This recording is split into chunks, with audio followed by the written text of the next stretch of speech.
अस्सलाम वालेकुम, this is Dilshad Ahmad. Welcome back on my YouTube channel. आज आपके लिए मैं CS 401 का मिड टर्म लेकर आया हूँ और आपको बताता चलूँ ये एग्जैक्ट सेम पेपर है। वीयू का आज जो सुबह 11 बजे पेपर हुआ है वो एग्जैक्ट सेम पेपर है और ओरिजिनल पेपर है। तो इसके MCQs के जो मेन मेन पॉइंट्स लिखे हुए थे, लिख के जो आए हैं बच्चे ने लिख के आए हैं, ठीक है।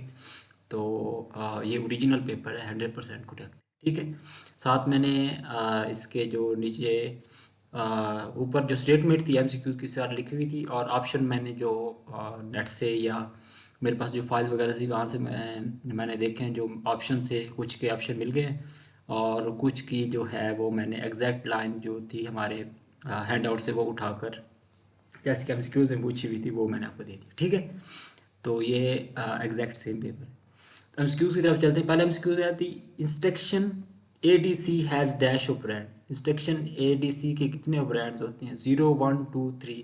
तो इसके 3 ऑपरेंड्स होते हैं।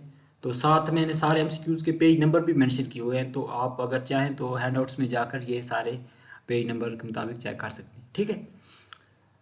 इंस्ट्रक्शन ADC के कितने ऑपरेंड्स होते हैं? 3 ऑपरेंड्स होते हैं। Next MCQs is the shift logical write operation insert dash from dash. जो शिफ्ट लॉजिकल राइट ऑपरेशन होता है वो क्या इंसर्ट करता है और कहाँ से करता है, ठीक है। तो जो शिफ्ट लॉजिकल ऑपरेशन होता है वो 0 इंसर्ट करता है फ्रॉम लेफ्ट, ठीक है। पेज 52 पे दिया हुआ है, आपने देख लें। Next MCQs is dash uses in 8088 for the permanent diversion in the program।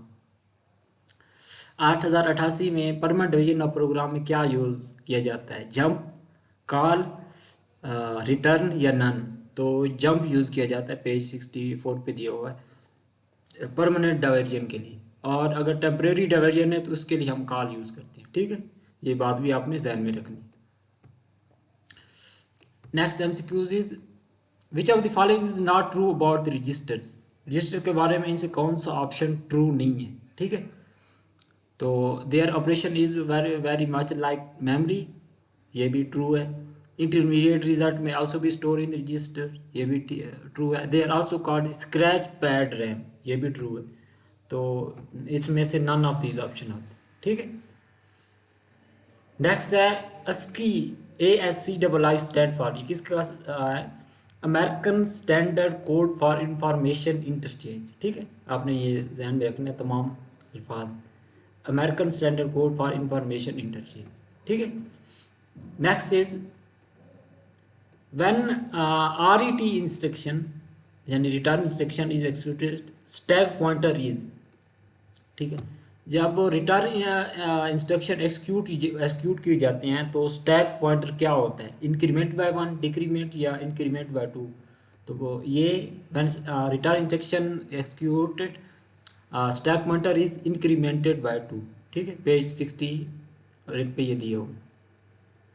Next in the instruction move word ES 160 0 1 2 3 0 30 represent the character. इनमें से ये जो 30 है 30 ये क्या रिप्रेजेंट करता है? Least significant byte, most significant byte, least significant bit या मोस्ट सिग्निफिकेंट बिट। तो इसका आता है लीस्ट सिग्निफिकेंट बाइट। इसमें जो ये 1 2 होता है ये मोस्ट सिग्निफिकेंट बाइट को रिप्रेजेंट करता है और जो ये नेक्स्ट 2 डिजिट होते हैं ये लीस्ट सिग्निफिकेंट बाइट को रिप्रेजेंट करते हैं, आपने ध्यान में रखना, ठीक है। Next MCQs is the register BX have the value. एक रजिस्टर BX है, उसकी वैल्यू ये दी हुई है, ये ठीक है। Then the BH will be equal to, ठीक है। तो BH किसके इक्वल टू होगा? अब ये पेज 15 पे दिया हुआ है BX is equal to BH plus BL, ठीक है। तो इसमें ये जो 32 बिट्स है, ठीक है, ये अच्छा। तो इसमें से हाफ जो होता है BX is equal to BH plus BL। तो इसमें हाफ जो होता है वो BH होता है और जो हाफ होता है वो BL होता है, ठीक है।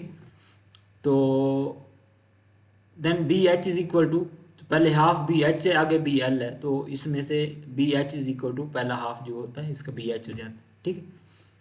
Next MCQs is dash memory unit consist of 8 bit. 8 bit कौन सा मेमोरी यूनिट 8 बिट पर मुश्तमिल होता है? ऑप कोड, वर्ड, बाइट या नन? तो इसका बाइट ऑप्शन आता है पेज 10 पे दिए हुए, ठीक है। बाइट यानी 1 बाइट 8 बिट के बराबर होता है। Next is the IAPX88 processor, ठीक है, ठीक है। Support dash mode of memory access. तो ये जो 88 प्रोसेसर होता है वो कितने मेमोरी एक्सेस के मोड्स को सपोर्ट करते हैं? 5, 6, 7 या 8? तो इसके 7 मोड को, 88 जो होता है प्रोसेसर वो 7 मोड को सपोर्ट करता है, ठीक है। पेज 35 पे दिए हो। Next MCQs is the execution of the instruction move while ES0 0x0741 will represent the character A on the screen. Background color of the screen will be. तो जो स्क्रीन का बैकग्राउंड कलर होगा वो black होगा, ठीक है। ये भी एमसीक्यूज होता है कि क्या वो प्रिंट करता है, तो ये आपने ध्यान में रखता है, ए प्रिंट करता है और बैकग्राउंड कलर जो होता है वो ब्लैक होता है।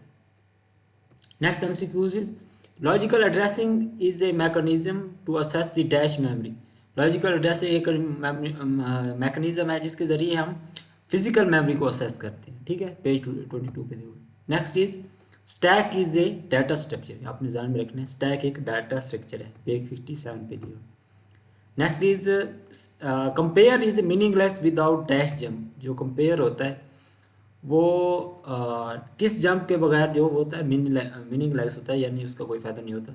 तो compare is meaningless without the conditional jump, ठीक है। Next MCQs is which jump is taken if the last arithmetic operation produce zero in its destination. वो कहता है अगर लास्ट जो अरिथमेटिक ऑपरेशन होता है वो अपनी डेस्टिनेशन पर ज़ीरो प्रोड्यूस करे, उसका आंसर ज़ीरो हो, तो कौन सा जंप टेकन होता है, ठीक है। तो इसका जाता है JE और J0, ठीक है। जंप इक्वल और जंप ज़ीरो, ये इसका ये आंसर आता है करेक्ट, ठीक है। पेज 42 पे दिया। Next MCQs is green component of foreground colour represented by. Foreground colour का ग्रीन कंपोनेंट किससे रिप्रेजेंट करते हैं? 0, 1, 2, 3।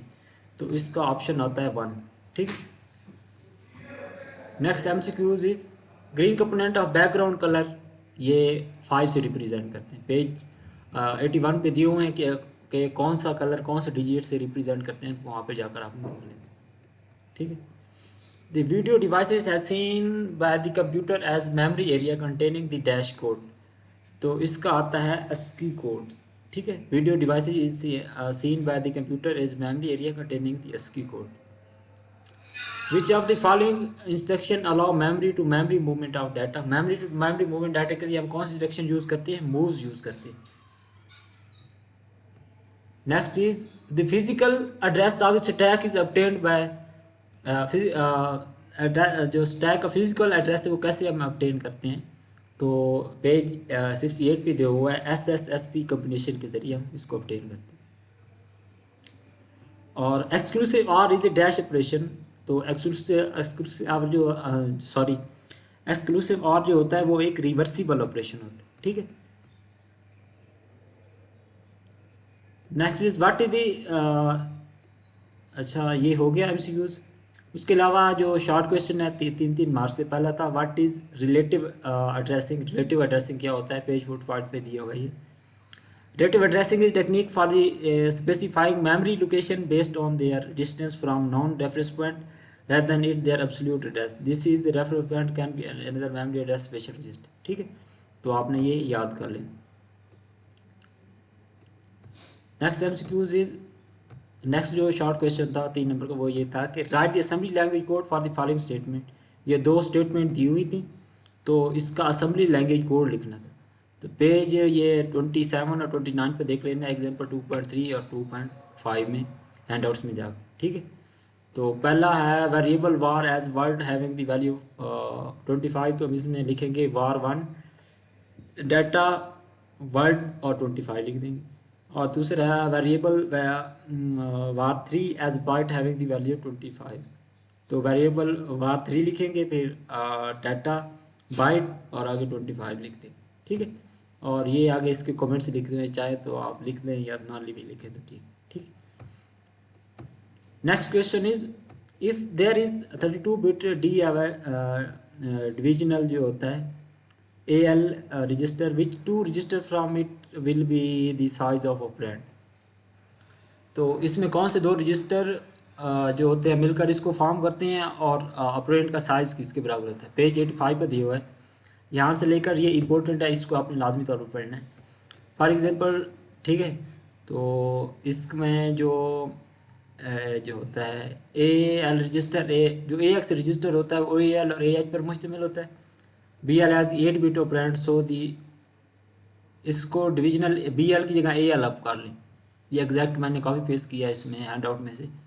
अब आप बात करेंगे for example D A V A L has 8 bit operand, so the implied division is 16 bit dividend is stored in the AX register and the dividend BX has 16 bit operand, so the implied division has 32 bit and therefore stored in the concatenation of the DX and AX register. The higher word is stored in DX and the lower word is stored in AX। ठीक है।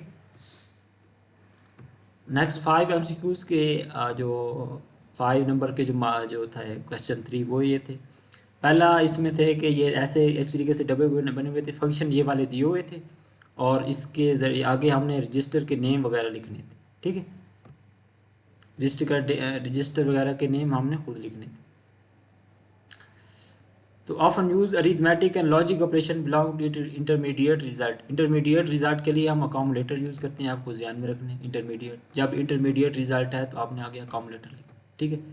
Used as a base address for indexing memory. तो indexing memory के लिए हम कौन सा register use, base address के लिए बेस रजिस्टर यूज़ करते हैं। Hold address of the next instruction के लिए हम कौन सा यूज़ करते हैं, program counter instruction pointer use करते हैं। ठीक है। अच्छा, outcome of the arithmetic and logic operation. Arithmetic और लॉजिक ऑपरेशन के आउटकम के लिए हम फ्लैग रजिस्टर यूज़ करते हैं। नेक्स्ट था subtract 32 bit number using the extended subtraction method. Extended subtraction method के ज़रिए हमने जो 32 बिट्स नंबर को उनको सब्ट्रैक्ट करवाना था। ठीक है।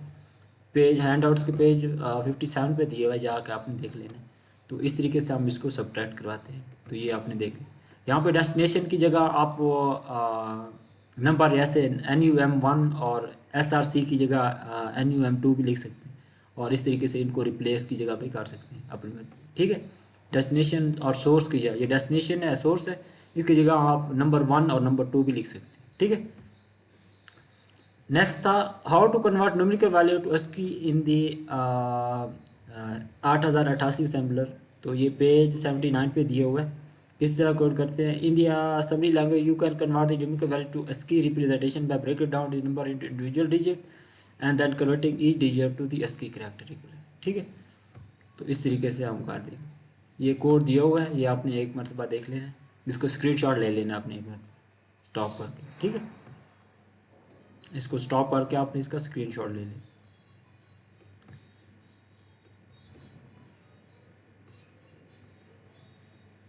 ठीक है। और आपने मेरे चैनल लाजमी तौर सब्सक्राइब करना है, वीडियो को लाइक भी करना है, अगर शेयर भी करना है। और एंड में मैंने अपना जो व्हाट्सएप चैनल है उसका लिंक भी दिया हुआ है, वो जाके आपने उसको फॉलो लाजमी तौर पर कर लेना है। और जो भी वीडियो अपलोड होगी या जो वीडियो के रिलेटेड जो भी इंफॉर्मेशन होगी उसका जो इन्फॉर्मेशन मैं आपको दे दूँगा। ठीक है। अपना ख्याल रखिएगा। Thank you.